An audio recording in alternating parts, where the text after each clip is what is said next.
The treatment of General Eric Shinseki remains one of the more shabby episodes among the many shabby episodes of how the Bush administration took this nation into war in Iraq. Shinseki, a four-star general, was Army Chief of Staff when 1 month before the start of the war, he warned that more troops would be needed to handle the post-invasion responsibilities incumbent upon an invading army. He was publicly snarked at and insulted by Donald Rumsfeld, then Secretary of Defense, and Paul Wolfowitz, Rumsfeld's deputy.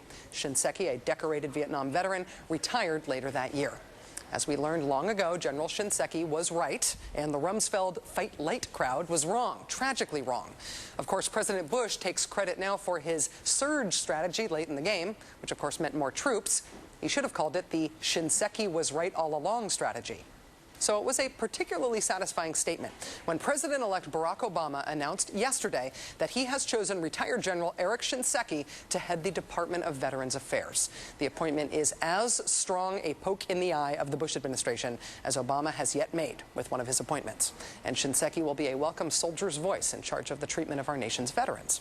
There's one group of armed Americans, however, that he will not oversee: private military contractors. Private contractors are yet another controversial legacy of the Bush-Rumsfeld record. Perhaps their blackest mark occurred on September 16, 2007, when guards employed by Blackwater opened fire in Baghdad's Nisour Square, killing 17 Iraqis, including women and children. Today, 5 of the Blackwater employees were charged with 14 counts of manslaughter and 20 counts of attempted manslaughter. They're also charged with using a machine gun to commit a crime of violence, which is actually a Reagan-era drug crime charge that carries a 30-year minimum prison sentence, whether or not the crime had anything to do with drugs. A 6th guard involved in the attack cut a deal with prosecutors, gave information on his former colleagues, and admitted killing at least 1 Iraqi. With this bloody backdrop, what's the U.S. Army looking to do in Afghanistan? They're looking to hire more private contractors to provide armed security guards to protect U.S. bases. The proposed new contracts would be for a minimum of 1 year, beginning January 1st, but with options to continue for 4 years.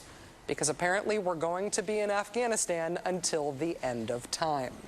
Joining us now is Paul Rieckhoff, who's Executive Director and founder of Iraq and Afghanistan Veterans of America. He's also the author of a really awesome memoir about his time serving in Iraq. It's called Chasing Ghosts. Paul, nice to see you. Thanks for coming back on the show.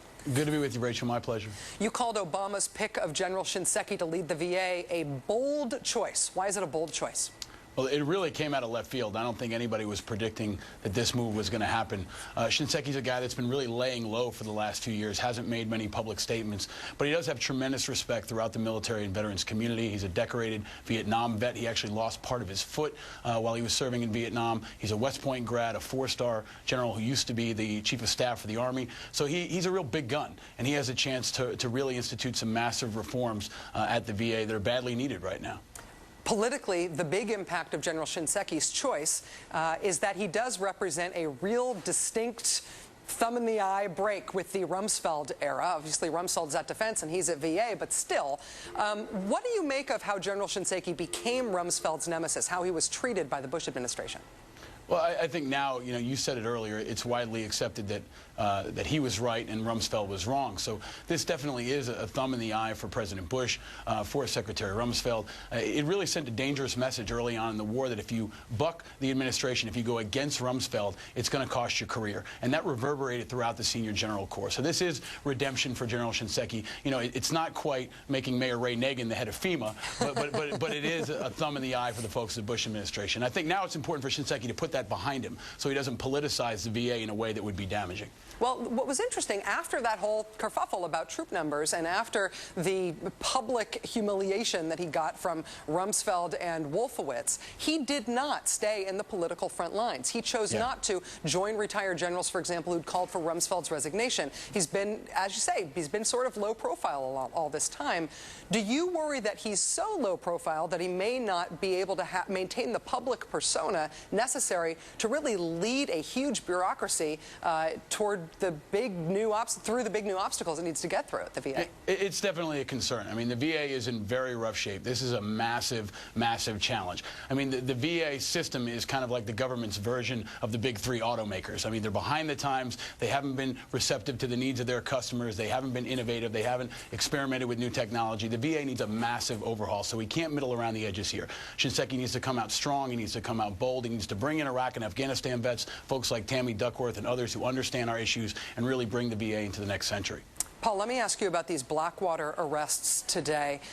For me, it raises anew the whole issue of U.S. troops serving alongside private contractors in the war zone. The ongoing political dialogue now about Afghanistan has finally tried to getting some detail and some meat in it. People are really trying to sink their teeth into this issue and figure out what America's goals are in Iraq and how we're going to get there.